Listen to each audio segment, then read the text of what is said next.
Salut les abonnés, ça fait super plaisir de vous retrouver. Bienvenue dans une session déballage X-Wing avec aujourd'hui la base, le X-Wing T65. Ben oui, le tout premier sorti lors de l'arrivée de la V2.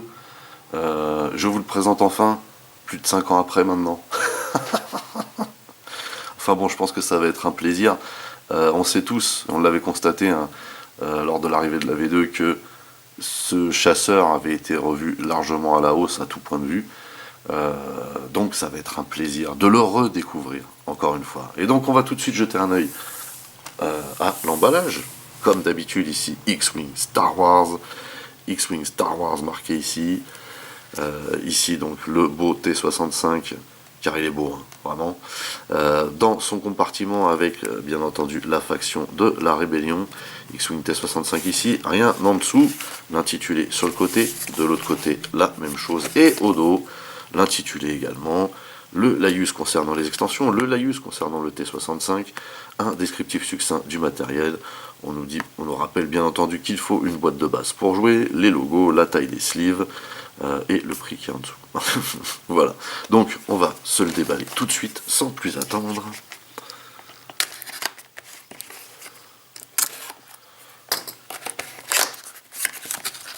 Voilà. Alors, bon, voilà. On va sortir le vaisseau dès maintenant.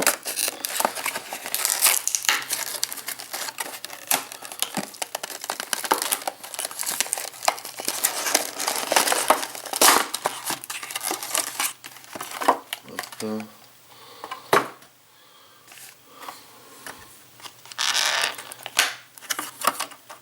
Bien sûr, on regardera après, hein, comme on fait d'habitude. Donc ici, on a le socle, le support et le pin. Ici, on a un feuillet, et non pas un livret, avec un descriptif détaillé du matos, et au dos, les crédits. Donc rien d'extraordinaire. Ici, les cartes. Ça va, il n'y en a pas trop, on dirait. Et les planches au dépunchage, a priori au nombre de 2. Comme l'intercepteur qu'on a vu précédemment. Donc, on va commencer par celle-ci.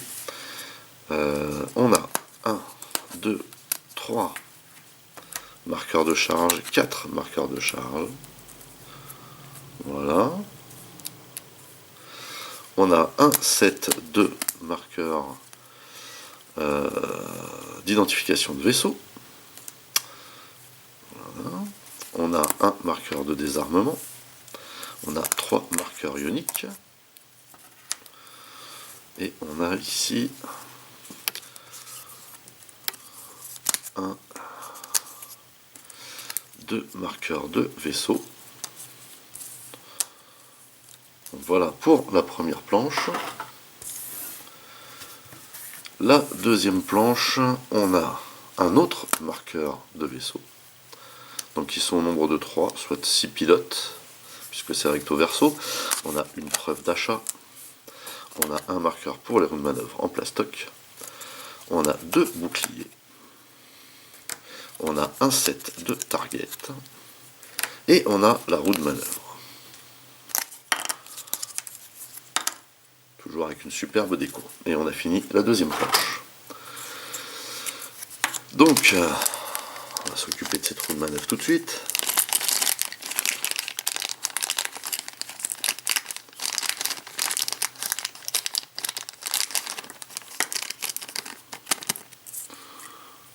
Voilà. Hop.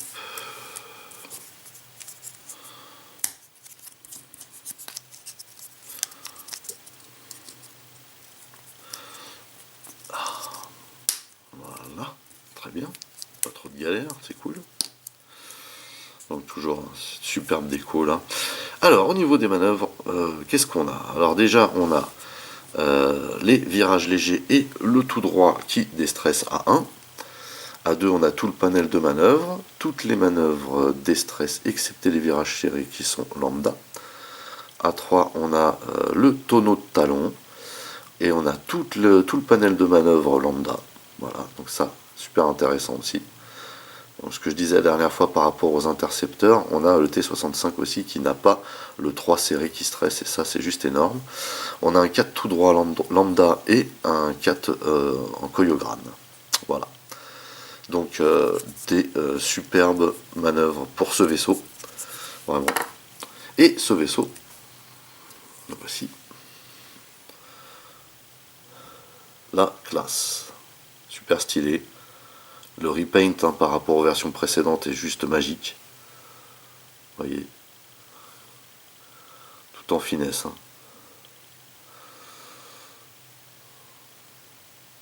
Excellent. Et puis bien sûr,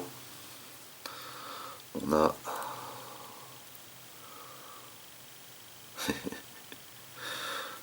ce petit gadget qui est trop fun, quoi. C'est génial. Donc on va le monter sur son socle et on va prendre, devinez qui, Wedge. Donc toujours la flèche vers le haut. On monte les supports. Hop. Voilà, on va mettre les marqueurs d'identification. Comme ceci. Et le vaisseau. Bien sûr, la star. Voilà.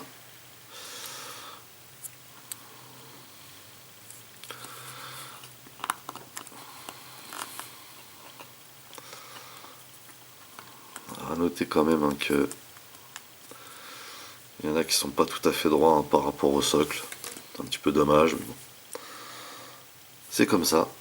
En tout cas, vous voyez. Qu'est-ce qui pète ce vaisseau, c'est un truc de dingue. Terrible. Terrible. Alors, avant de passer aux cartes, on va faire un petit récapépète.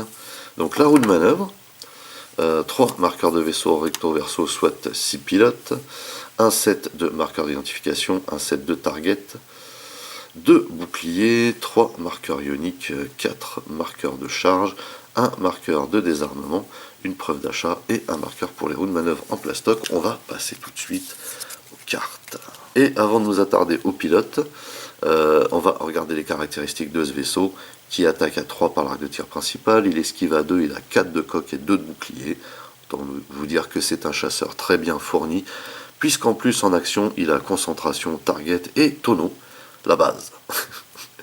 Donc on commence ici avec Wedge Antilles, une légende, valeur d'initiative de 6, un pilote à puce bien entendu. Et qu'est-ce qu'il fait Wedge? Tant que vous effectuez une attaque, le défenseur lance un dé de défense en moins, c'est clair, net, précis, sans bavure.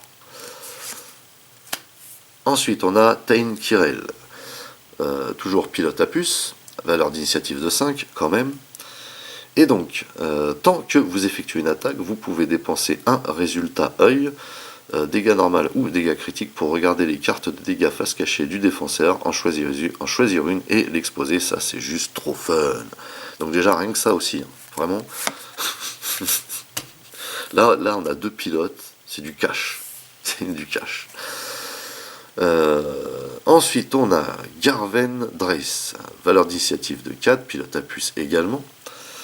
Après avoir dépensé un marqueur de concentration, vous pouvez choisir un vaisseau allié à portée 1 à 3. Ce vaisseau gagne un marqueur de concentration. Les vaisseaux alliés sont vos propres vaisseaux. Je le rappelle. Ici, valeur d'initiative de 3, on a Biggs Darklighter. Toujours un pilote à puce. Alors, Biggs, il a un roman. Tant qu'un autre vaisseau allié à portée 0 à 1 défend. Avant l'étape, neutraliser les résultats. Si vous êtes dans l'arc de l'attaque, vous pouvez subir un dégât normal ou critique pour annuler un dégât correspondant. Bon. C'est pas mal. C'est pas mal. En gros, il est altruiste, quoi. Il prend la place de l'autre et puis il l'annule. Voilà, c'est pas mal. Et ensuite, on arrive direct dans les lambda. Ici, on a vétéran de l'escadron rouge, valeur d'initiative de 3. Ici, escorte de l'escadron bleu, valeur d'initiative de 2. Et on a ici 2 cartes de formation rapide avec Wedge Antilles à 3. Tout comme Tain Kirel, pardon. Et les 2 autres sont à 2. Bon. Bon, par contre, on voit quand même que ce chasseur embarque pas mal de choses. Ça, c'est cool. Donc, ensuite, on a du talent et on parlait d'altruisme. Et ici, on a la carte altruisme uniquement pour les rebelles, bien sûr, parce que ce sont eux les gentils. Hein. Tant qu'un autre vaisseau allié à portée 0 à 1 défend, avant l'étape neutraliser les résultats, si vous êtes dans l'arc de l'attaque, vous pouvez subir un dégât critique pour annuler un résultat dégâts critiques. Voilà. C'est beau ça. Donc on le subit, on l'annule. Donc en fait, c'est ce que possède déjà l'autre pilote là-bas. Mais en tout cas, on l'a ici comme talent. Ici, torpille. Donc a priori, ça c'est pas missile, c'est torpille. Hein. Parce que chaque fois je me trompe avec ces logos là. Alors la torpille ionique qu'on connaît bien, elle attaque à 4 par l'arc de tir principal, les bonus de portée ne s'appliquent pas, la portée est de 2 à 3 et on a 2 charges. L'attaque réclame le prérequis, target, dépenser une charge, si cette attaque touche, dépenser un résultat dégâts normal ou dégâts critiques pour faire subir un dégât normal au défenseur. Tous les autres résultats, dégâts normaux et critiques restants, infligent des marqueurs ioniques au lieu des dégâts. Vous connaissez déjà, mais ça c'est une très bonne arme aussi. Ensuite, on a un astromech R2, donc c'est un astromech lambda. Hein. Ici est donc 2 de charge. Après avoir révélé votre cadran, vous pouvez dépenser une charge et gagner un marqueur de désarmement pour récupérer un bouclier. Pourquoi pas? C'est pas mal, mais ça on connaissait déjà. Ensuite, l'Astromech R4 pour les petits vaisseaux. Diminuer la difficulté de vos manœuvres de base, c'est-à-dire virage serré, virage léger et tout droit, ayant une vitesse de 1 à 2. Donc, si vous allez sur votre cadran à la vitesse 1 à 2, vous pouvez diminuer, c'est-à-dire passer du rouge au blanc ou du blanc au bleu, grâce à cet astromech. Et enfin, bien entendu, puisqu'il s'agit du T-65, on a ici les cerveaux moteurs S-Foils, donc dépliés. Bien entendu, c'est pour le T-65 ça. Avant votre activation, vous pouvez retourner cette carte, c'est donc une carte duale. Et quand on retourne la carte, ça nous donne l'accélération blanche, donc en action supplémentaire, mais aussi une action jumelée, concentration qui peut vous donner une accélération rouge. Voilà, ça c'est pas mal. Tant que vous effectuez une attaque principale, lancez un dé d'attaque en moins. C'est ce que je disais par rapport au T-70. Ici, c'est vraiment draconien. Hein. Il n'y a pas d'histoire de bullseye. Avant votre activation, vous pouvez retourner cette carte. Voilà, voilà. On a donc terminé cette revue déballage du T-65. J'aime énormément ce chasseur. Enfin, je veux dire, le jeu s'appelle X-Wing. Pourquoi maintenant? Parce qu'on le sait très bien, c'est le meilleur chasseur, celui-là. Voilà, il n'y a pas photo. Il n'y a pas photo. Voilà, quand on voit les manœuvres, quand on voit les caractéristiques, quand on voit tout ce qu'il peut emmener, bon, il n'y a pas photo. Je veux dire, vous faites une escouade de ça, bon. Voilà, à la bien. Sur ce, j'étais très content de partager ça avec vous. J'espère que vous avez passé un bon moment en ma compagnie. N'oubliez pas d'aller rendre visite à mes partenaires dont les liens figurent dans le descriptif de la vidéo. N'oubliez pas également que vous pouvez lâcher des commentaires. Merci de liker, merci de partager. Pour les nouveaux, n'oubliez surtout pas de vous abonner, c'est très important. Vous pouvez également checker toutes mes autres revues et playlists et pourquoi pas ma playlist X-Wing V2. En attendant, je vous donne rendez-vous très très vite. Portez-vous bien et à la prochaine. Allez, bye bye.